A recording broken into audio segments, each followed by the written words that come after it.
Hello friends, welcome to my channel study tips STS। आज मैं आपके लिए लेकर आई हूँ समानता पार्ट 2 के बारे में, क्योंकि समानता पार्ट 1 के हम वीडियो बना चुके हैं। तो चलिए आज समानता के बारे में बात करते हैं। समानता के 3 आयाम के बारे में हम आज बात करेंगे।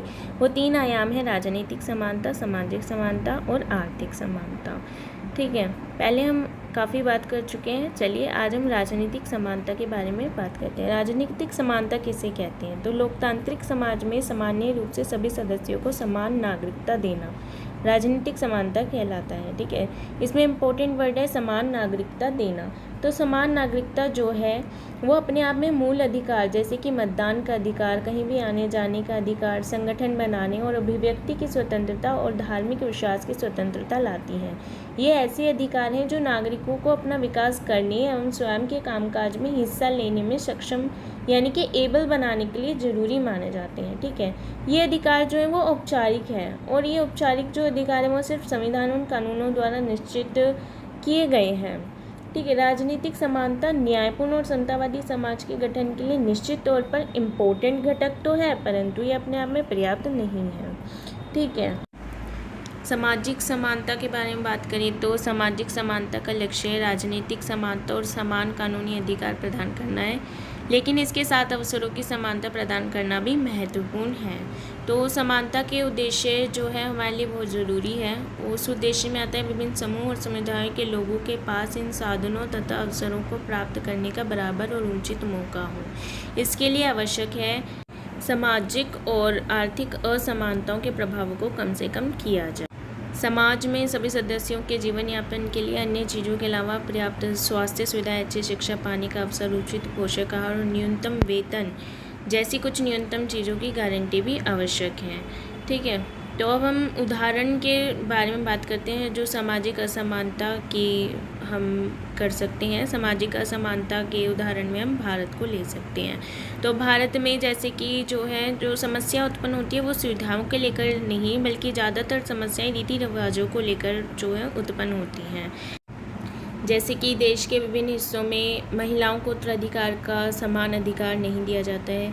कुछ एक गतिविधियों में उनके सम्मिलित होने पर पाबंदी होती है और उन्हें उच्च शिक्षा प्राप्त करने में भी जो है उनका मोटिवेशनल नीचे किया जाता है, उनके हतोत्साहित यानी कि निराश किया जाता है। इस प्रकार के मामलों में राज्य को जो है महत्वपूर्ण भूमिका निभानी होती है। तो राज्य अपनी जो इम्पोर्टेंट रोल है वो कैसे निभा सकता है, जैसे कि महिलाओं को समान कानूनी अधिकार प्रदान करना, सार्वजनिक स्थानों रोजगार में भेदभाव जैसी परेशानी से बचाने वाली नीतियाँ बनाना और शिक्षा या कुछ अन्य पेशों में प्रवेश के लिए उन्हें प्रोत्साहित जैसे उपाय करके राज्य अपनी भूमिका बहुत ही अच्छे से निभा सकता है।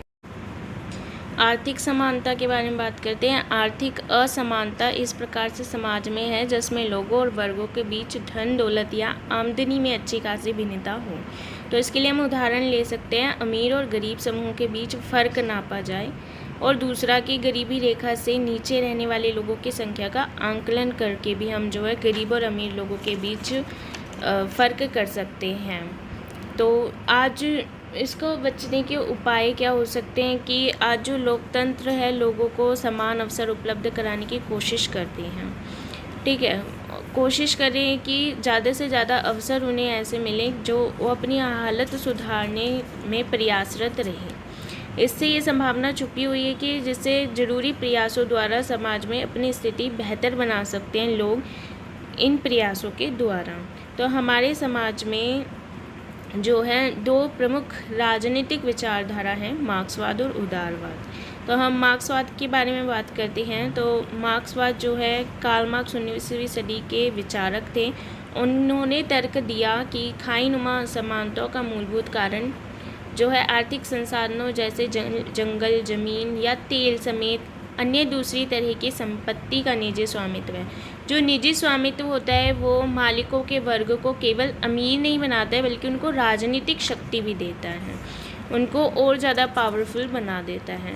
और तो हम उदारवाद के बारे में बात करते हैं। उदारवादी सिद्धांत में विरोधी दृष्टिकोण देखा जाता है। जो उदारवादी है वो समाज में संसाधनों तथा लाभांश ज़्यादा से ज़्यादा लाभ के वितरण के सर्वाधिक जो कारगर और उचित तरीके के रूप में जो है प्रतिद्वंद्विता के सिद्धांत का समर्थन करते हैं कि कंपटीशन होना चाहिए।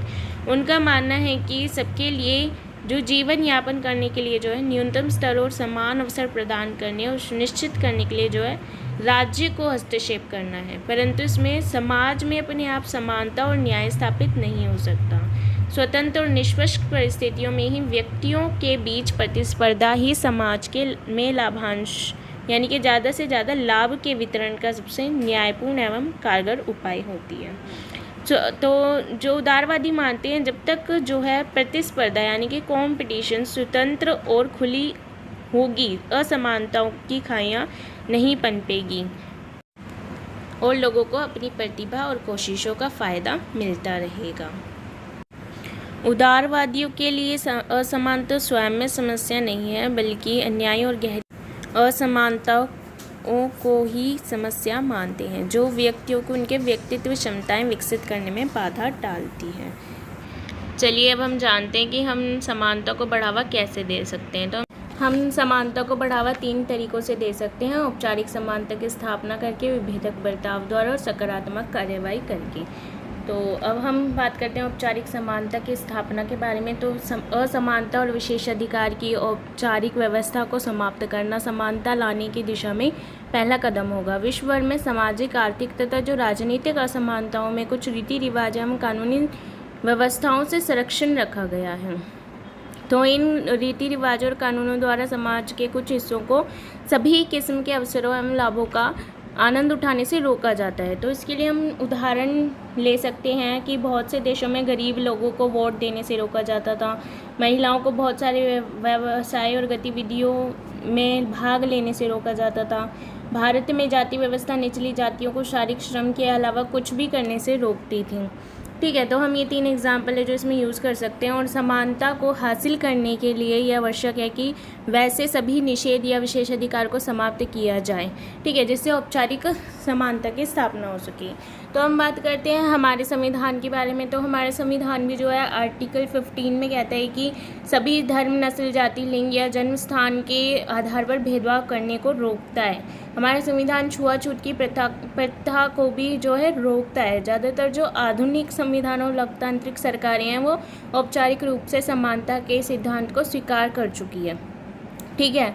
इस सिद्धांत को जाति, नस्ल, धर्म या लिंग पर ध्यान दिए बिना सभी को कानून के एक समान बर्ताव के रूप में समाहित किया गया है, इक्वालिटी बिफोर द लॉ, ठीक है। इससे हम जो है औपचारिक समानता की स्थापना कर सकते हैं।